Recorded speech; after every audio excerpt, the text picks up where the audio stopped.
الحمد لله والصلاة والسلام على رسول الله محمد بن عبد الله وعلى آله الطيبين وأصحابه الغر الميامين ومن تبعهم بإحسان إلى يوم الدين، وبعد. أعوذ بالله من الشيطان الرجيم. بسم الله الرحمن الرحيم. قد أفلح من تزكى وذكر اسم ربه فصلى. زکوٰۃ الفطر کے سلسلے میں یہ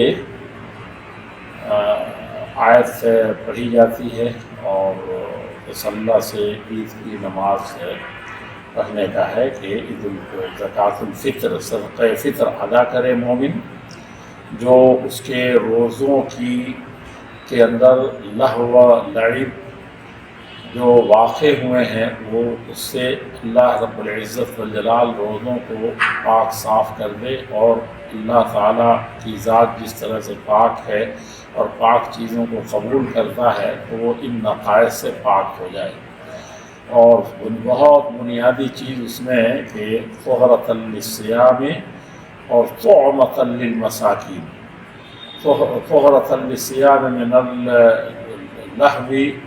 ومن اللغو، اسی طریقے سے طعمۃ للمساکین، مسکین جو ہیں، جو غریب ہیں، عید کے دن بھی بھوکے نہ رہ جائیں، ان کے لیے بڑی تاکید ہے۔ اور صدقۃ الفطر کے یہی فلسفہ ہے، اور اس کے ابعاد اور اس کے دور رس اثرات تو اور زیادہ ہے۔ اس لیے اللہ کے رسول صلی اللہ علیہ وسلم نے اس صدقۃ الفطر کو فرض قرار دیا۔ حضرت عبداللہ ابن عمر رضی اللہ تعالیٰ عنہ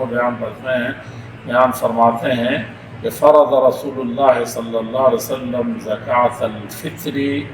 من رمضان على كل صغير وكبير وعبد وحر وذكر وانثى، یعنی یہ سب الفاظ حدیث کے آئے ہیں، اور بعض روایتوں میں من المسلمین ہے کہ مسلمانوں کے ہر چھوٹے بڑے کی طرف سے یہ ادا کیا جائے گا، خواہ روزہ رکھ رہا ہو یا روزہ نہ رکھنے والا، روزہ رکھنا فرض ہو اس کے اوپر یا فرض نہ ہو۔ عید کی صبح تک جو بھی مولود پیدا ہوگا اس کی طرف سے اولیاء الامور کو نکالنا ضروری ہوگا۔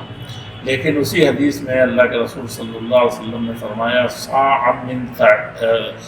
تمر و صاع من شعیر، اور حضرت ابو موسیٰ خدری رضی اللہ عنہ کے حدیث میں ہے تو طعام کا ذکر ہے، یعنی عام غلہ اور کھانا جو انسان کھاتا ہے، اس کے شہر میں لوگ کھاتے ہیں یا اس کے گھر میں کھاتے ہیں، وہ استعمال کرتا ہے طعام جو بھی ہو، اور اس کے اور بھی توجیہات ہیں۔ اسی طریقے سے شعیر اور صاع من شعیر ثمر و صاع من شعیر و صاع من عقط اور صاع من زبیب، اور بھی الفاظ ہیں جو اہل مدینہ کا کھانا ہوا کرتا تھا اور جس پر ان کی روزی روٹی تھی، اس کا ذکر ہے اس میں، اور اس کو ایک سا نکالتے تھے۔ ایسے ابو سعید خدری رضی اللہ تعالی عنہ فرماتے ہیں کہ ہم لوگ ایسے ہی کرتے تھے، ما نزال نخرج، نکالتے رہے صاع من ثمر و صاع من شعیر و صاع من عقط صاع من طعام۔ یہ سب الفاظ آئے ہیں کہ ان سب چیزوں میں سے پنیر اور جو کھجور، یہ سب چیزیں ہم نکالتے تھے۔ اللہ کے رسول صلی اللہ علیہ وسلم سے آج تک نکالتے چلے آئے، تا آ کے حضرت امیر معاویہ رضی اللہ عنہ مدینہ منورہ تشریف لائے، اور انہوں نے کہا کہ یہ جو شام سے ثمرہ آتا ہے یعنی گیہوں، وہ میں دیکھتا ہوں کہ قیمت کے حساب سے وہ جو سے دوگنی گیہوں دوگنے قیمت کا ہے، تو کیوں نہ ہم نکالیں، ایک سا کے بدلے آدھا ہی سا نکالیں۔ یہ ایک قیمت کی بات آئی تھی، قیمت لگانے کی، لیکن وہاں بھی قیمت نقدی دینے کا معاملہ نہیں ہے۔ تو اس طریقے سے حضرت ابو سعید خدری رضی اللہ تعالیٰ عنہ نے فرمایا کہ میں ایسے ہی اللہ کے رسول صلی اللہ علیہ وسلم سے نکالتے آیا ہوں، ہم نکالتے آئے ہیں، اور یہی نکالیں گے۔ تو اس میں اس زکوٰۃ کو نکالنا فرض ہے ساری امت پر، سب لوگوں پر، اور اس میں نصاب وغیرہ کی کوئی قید نہیں ہے، بلکہ جس کے پاس بھی اس دن اس کے بال بچوں کے کھانے سے کچھ بھی بچ رہا ہو تو وہ زکوٰۃ الفطر نکالے گا اس دن کا، عید کے دن کے کھانے کا، اس کے اہل و عیال کا اگر ہے اس سے بچتا ہے تو یہ ایک بات بہت مسلمات میں سے ہے۔ دوسری چیز یہ ہے کہ وہ اصلی وقت اس کا سورج غروب ہونے کے بعد سے ہے، جب شوال شروع ہو جاتا ہے، عید کی رات آ جاتی ہے، اور اصل بہتر وقت فجر کے وقت ہے۔ تو یہ سب چیزیں مسلمات میں سے ہے شریعت کے، اور اس کو اسی طریقے سے نکالنا چاہیے۔ اس کے بعد نکالتا ہے نماز کے بعد تو وہ عام صدقہ قرار پاتا ہے، زکوٰۃ الفطر نہیں ادا ہوتا۔ تو اس لیے مصلح میں پہنچنے سے پہلے مصلح جانے سے پہلے اس کو نکال دے، یہ بہت بنیادی بات ہے جو یاد رکھنے کی ہے۔ اس وقت ایک اور مسئلہ بہت شدت سے ہمارے علماء اور طلبہ علم اور مختلف جہات سے اٹھا رہے ہیں کہ وہ جو چیزیں منسوخ ہیں اور جو عام غذا ہے ایک مسلمان کا جو فطرہ نکالنا چاہتا ہے اسی سے نکالے، یعنی اللہ کے رسول صلی اللہ علیہ وسلم کے زمانے میں جو چیز نکلتی تھی وہ غلہ ہی ہوا کرتی تھی، وہ کھانے کی چیز ہوتی تھی، چاہے وہ کھجور کی شکل میں ہو چاہے جس شکل میں۔ تو اس پر تو خیر پوری امت کا لگ بھگ ایک طرح سے اتفاق ہے، اور کہ یہ چیز نکالے یہ بہتر ہے، اور یہی سنت کے موافق ہے، یہی منسوس ہے، یہی سلف کا طریقہ رہا۔ جن لوگوں نے قیمت لگائی ان لوگوں نے بھی یہی چیز اللہ ہی نکالا، یا جو چیزیں کھاتا ہے اور غالب قوت البلد ہے وہ ہے، اس میں کسی طرح کی دو رائے نہیں ہو سکتی۔ رہ گیا مسئلہ کہ جو طرح طرح کے مسائل اس زمانے میں درپیش ہیں اور لوگ اس کو ان بنیادوں پر وہ قیمت بھی نکالنا چاہتے ہیں یا نکالنے کا فتویٰ دیتے ہیں جواز کا، تو جواز کا یہاں مسئلہ ہے، سنت کا مسئلہ نہیں ہے۔ جواز اور وہ بھی اضطرار کہیے یا مجبوری کہیے یا کچھ اور مصلحتیں ہوتی ہیں، جیسے کہ لوگ کہتے ہیں کہ اپنے آنکھوں کے سامنے دیکھتے ہیں کہ انسان آپ نے وہ صدقہ دیا اس کو ایک سا، اور وہیں پر وہ جمع کرتا ہے اور وہیں لا کر کے اونے پونے پھر اسی چیز کو بیچتا ہے، اسی جگہ راستے میں کھڑا ہے اور لا کر کے بیچتا ہے۔ یہ تو خیر مشاہدے میں ہم لوگوں کے بھی ہے، مدینہ منورہ میں ہم دیکھتے تھے کہ یہاں سے خریدا اور لا کر کے راستے میں دیا فقیروں کو، اور وہ فقیر اٹھا کر کے لا کے کم دام میں وہیں بغل میں پھر بیچتے تھے، اتنا ہی دیکھتا ہے کہ ٹرن اوور ہو رہا ہے وہی ہوتا ہے۔ اب یہ جو لوگ سب مناظر دیکھتے ہیں یا پھر سفر میں ہوتے ہیں یا ایسی جگہوں پر ہوتے ہیں کہ غلہ ڈھونڈ کر کے لے کے جانا اور مسکینوں کا تلاشنا اور ان تک پہنچانا، یہ کار دارت ہوتا ہے۔ تو اللہ تبارک تعالیٰ دلوں کے بھید کو جانتا ہے، کس کا اضطرار ہے اور کس کو مجبوریاں ہیں، یہ ایک الگ مسئلہ ہے۔ اضطرار میں تو جانتے ہیں کیا کیا نہیں جائز ہوتا اور اس کی شریعت نے رخصت دی ہے، لیکن کیا واقعی یہ اضطراری مسئلہ ہے کہ سلف سے لے کر کے خلف تک اور خاص طور پر اللہ کے رسول صلی اللہ علیہ وسلم کا تعامل اور صحابہ کرام کا، یعنی قولی فعلی تقریری سب حدیثیں وہاں گویا کہ جمع ہیں، اور تعامل سید المرسلین صلی اللہ علیہ وسلم موجود ہے، تو اب اس سے کسی بھی طرح سے ہم کو دوسری گنجائش کی کوشش نہیں کرنی چاہیے۔ رہ گیا مسئلہ اختلاف رائے، حسن نیت کے ساتھ واقع ہوتا رہتا ہے، اہل علم کے درمیان یہ عام سی بات رہی ہے، بہت سے مسلمات میں بھی اس طرح کے مسائل آئے، صحابہ کرام کے درمیان بھی، لیکن اس کی بنیاد پر کوئی نزاعی مسئلہ کھڑا نہیں ہوا، ایک دوسرے کی تبدیع اور تفسیق نہیں ہوئی، ایک دوسرے کی نیتوں پر حملہ نہیں ہوا، سب کے اذہان برابر نہیں ہیں، اور انسان حقیقت یہ ہے کہ نص صریح کے مقابلے میں بھی وہ قیاس اور رائے اور اجتہاد کبھی کبھی کرتا ہے، ہو سکتا ہے کہ وہاں بھی وہ کہیں معذور مان لیا جائے، حقیقت میں وہ کسی طرح سے اس کا عذر مقبول نہیں ہے کسی بھی طرح سے، لیکن شخص کی حیثیت سے کہا جا رہا ہے کہ جس انسان سے یہ چیز اب اس کا مبلغ علم ہے یا اس کو اجتہاد کی کیوں ضرورت پڑی یا استقرار کو کس معنی میں لے رہا ہے وہ جانے، اس کا کام جانے، لیکن اس کو کسی بھی طرح سے ضد کا مسئلہ نہیں بنانا چاہیے، تعصب کا مسئلہ نہیں بنانا چاہیے، اور ایک دوسرے پر تفسیق کا یا تبدیع کا یا سنت کی شرعی مخالفت کے وَمَن يُشَاقِقِ الرَّسُولَ مِن بَعْدِ مَا تَبَيَّنَ لَهُ الْهُدَىٰ، وہ تبین ہدا ہمارے پاس ہو سکتا ہے اور حقیقت میں ہے، لیکن دوسرے کی کیا مجبوریاں ہیں اس کی بنیاد پر ہم اس پر حکم نہیں لگائیں گے۔ سلف یہاں دیکھا گیا کہ مسلمات میں سے بعض تعویلات آئی ہیں اور وہاں لوگوں نے اس کو قبول تو نہیں کیا ہرگز، اس کی تردید بھی کی، لیکن ساتھ ہی تبدیل یا تفسیر یا حکم علی الآخر، دوسروں پر کسی معاملے کو لے کر کے فوراً حکم لگانا، یہ سلف کا شیوا تھا ہی نہیں کہ وہ فوراً اس کی بنیاد پر کوئی حکم لگائیں، تو یہاں تک بات تو سلف کے ہاں کبھی پہنچتی ہی نہیں ہے، اور پہنچتی ہے تو اس کو اس شدت سے نہیں لیتے ہیں، اس کو معذور یعذر بعضنا بعضا، اور جہاں تک نص کا مسئلہ ہے تو نص کو کبھی چھوڑیں گے نہیں، اس کی تلقین اور جو سلف کا طریقہ ہے اس کے مطابق سمجھانے کا۔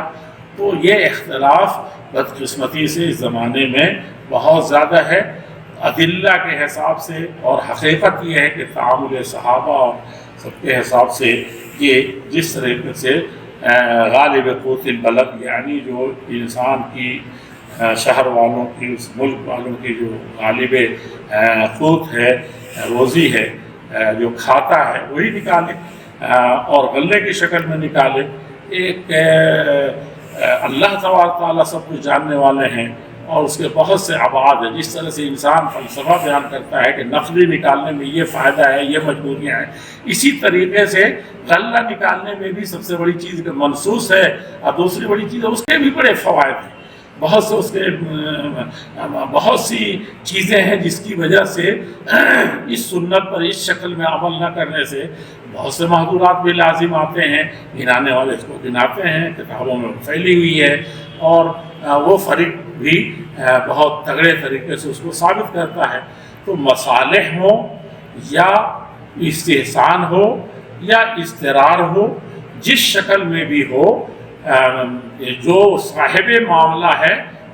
اس کو معذور مانا جائے، لیکن اس میں فتوی بازی اور اس کے بعد بحث و تکرار اور یہ نزاعی مسئلہ بن جائے، یہ کسی بھی طرح سے ہمارے علماء کو، ہمارے طلبہ علم کو، ہمارے عوام کو کسی بھی طرح سے اس جھگڑے میں ہرگز نہیں پڑنا چاہیے۔ ہاں، اظہار رائے کی حد تک اگر کوئی مصر ہے تو اپنی رائے مجرد طور پر اظہار کرتے رہ گئے، ہمارے ہم یہی سب کا مزاج بننا چاہیے۔ اظہار رائے کر دیا، اس پر کوئی حجت بازی کسی طرح کے اس مسئلے کو نزاعی بنا کر کے آگے نہیں بڑھنا چاہیے، کیونکہ ہم داروغہ نہیں بنا کے بھیجے گئے ہیں، ہم صاف صاف کتاب و سنت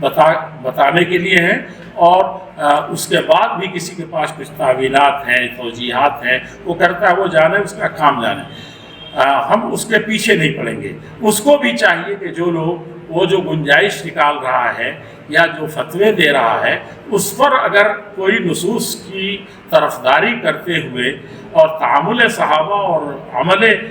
سنت رسول صلی اللہ علیہ وسلم پر مصر ہے، تو اس کو بھی اس کے بارے میں کسی بھی طرح سے دل کے اندر ادنا کھوٹ اور ادنا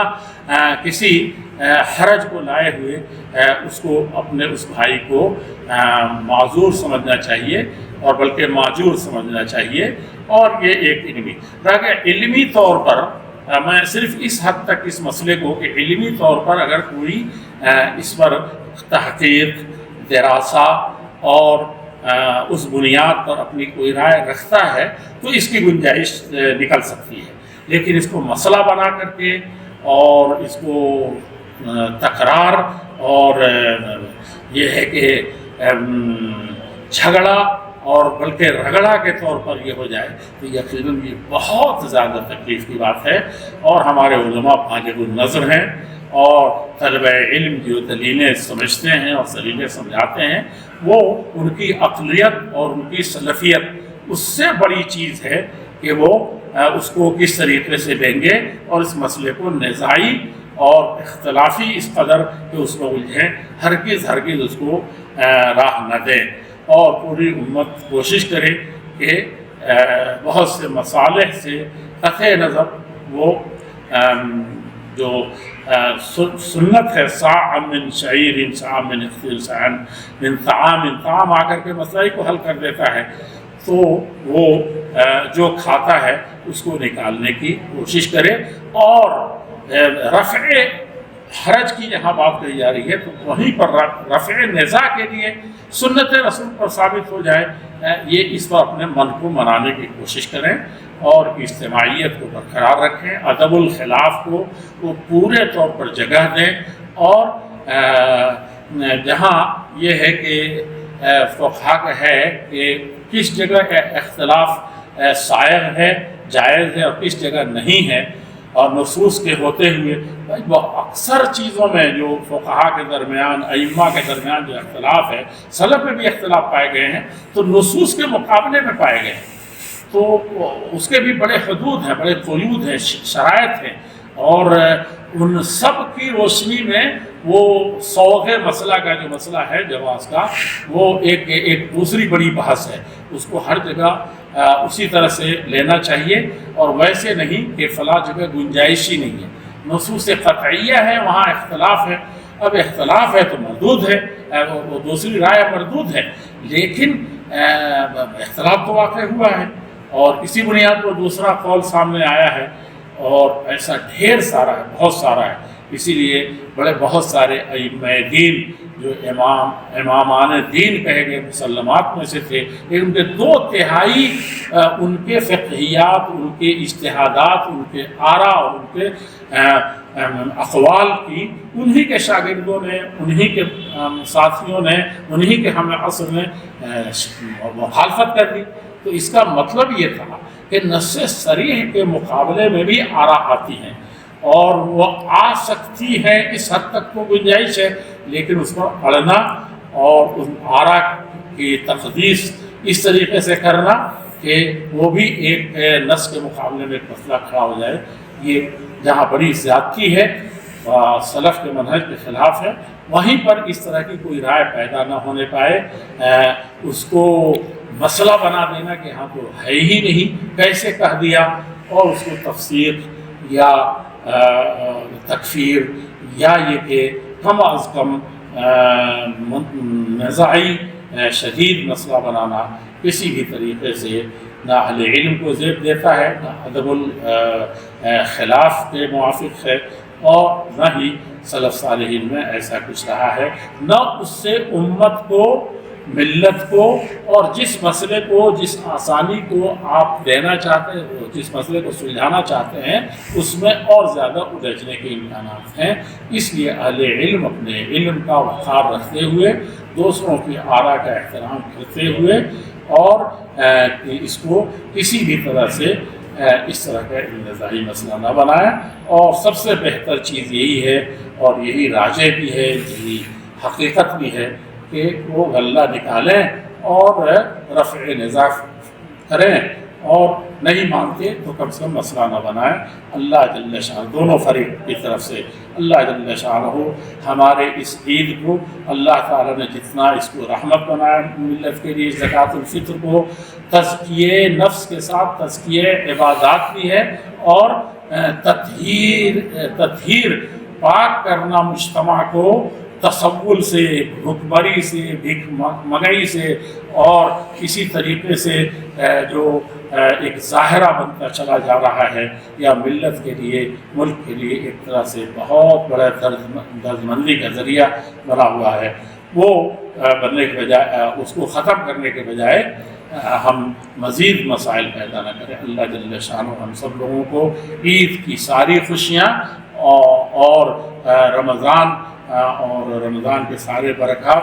اس عید کے اور اس کا لازمی حصہ صدقۃ الفطر کے، کہ مومن جتنا لے کر کے اور کھا کر کے خوش نہیں ہوتا اتنا کھلا کے خوش ہوتا ہے، اور وہ بہتر سے بہتر اپنے ضرورت مند بھائیوں کی ضرورت کو پورا کرتا ہے، تو اس کو اسی رحمت کے ساتھ اس کو گزارے۔ سنت ہر حال میں ہمارے پیش نظر رہے، اور اجتماعیت بہت بڑی چیز ہے، اس کو برقرار رکھیں۔ اختلاف رائے ہونا فطری ہے، اس میں اجتہاد اور کوشش اور سنت کی طرف رجوع کا جذبہ بدرجہ عتم قائم رہنا چاہیے، لیکن دوسروں کی رائے کا احترام بھی ہونا چاہیے، اس پر کوئی حکم نہیں لگنا چاہیے۔ سلف میں ایسا کبھی نہیں ہے۔ الحکم علی الآخرین، یہ اس سے وہ بڑے بڑے مسائل میں بھی پرہیز کرتے تھے۔ حکم تو مسئلے پر لگاتے تھے، لیکن آخرین پر نہیں لگاتے، لوگوں کے مسئلے پر نہیں لگاتے۔ سبحان ربک رب العزت عما یصفون وسلام علی المرسلین والحمد للہ رب العالمین۔